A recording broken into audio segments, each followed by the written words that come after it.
Hey guys, Vexed here. I'm back with another top 3 video. This time I'm going to tell you guys about 3 Runescape players who are famous, or rather infamous, for bug abuse. I personally disagree with abusing bugs, but there's definitely something really fascinating about the players who have done it. On that note, let's get started. Well, I'm sure all you guys know about what the Falador Massacre was. For those of you who don't, the Falador Massacre was a glitch that was discovered in World 111 on June 6, 2006, or 666.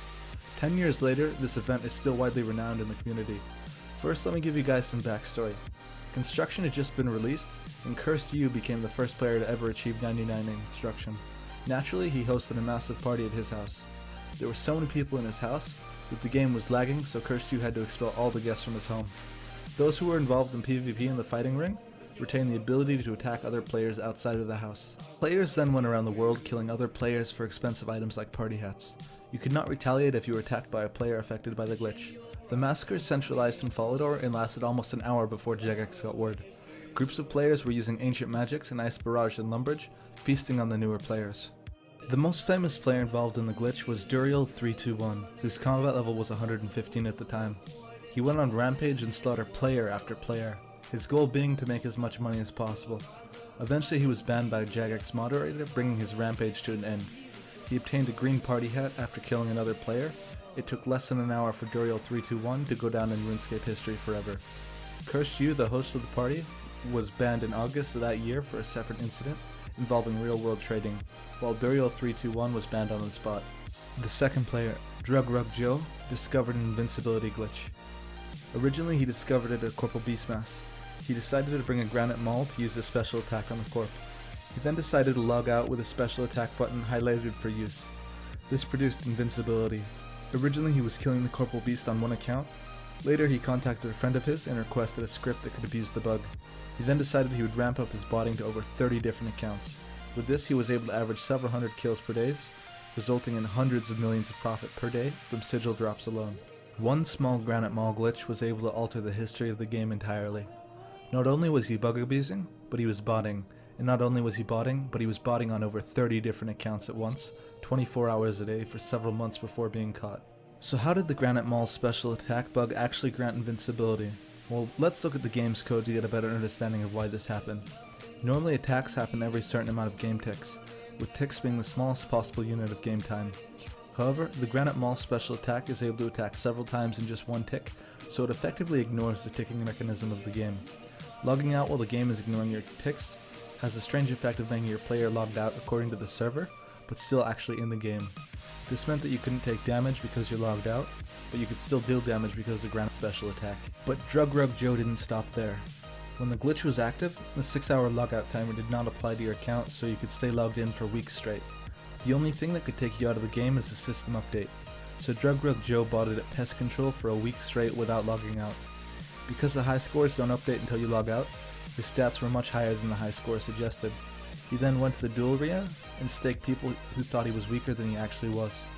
This netted him $60 to $80 extra per hour on top of the bots he had running at Corp.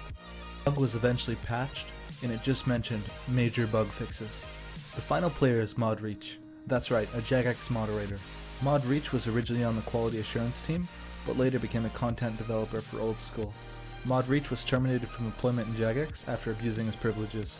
Although nothing specific is talked about, it just so happens ModReach was terminated within a relatively short time of the Granite Maul bug, which has led some to speculate that he implemented the bug into the game. However, there's no evidence for this, and it's simply speculation. In fact, ModMattK specifically said that Reach had nothing to do with the Corp bug, whereas that ModReach attempted to change something in the game's code.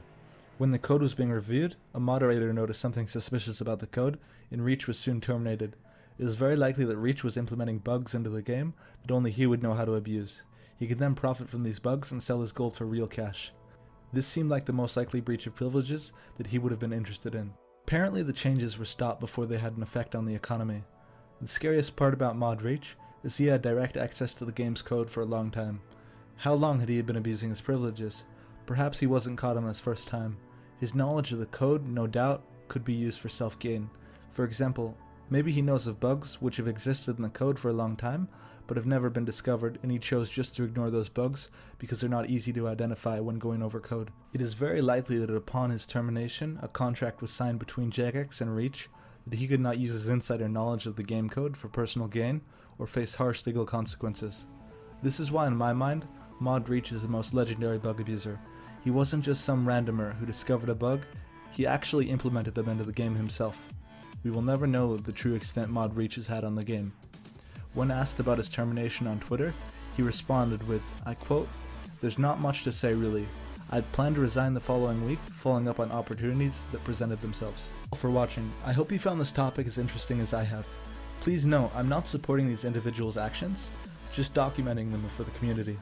If you enjoyed this video, please help a brother out by leaving a like.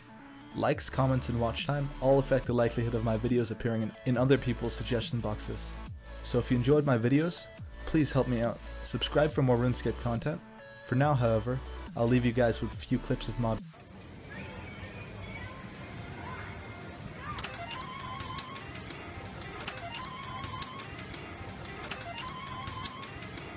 Cat should be able to do it anyway. It sounds like a bug. So we should probably fix that. A bug. So we should probably fix that.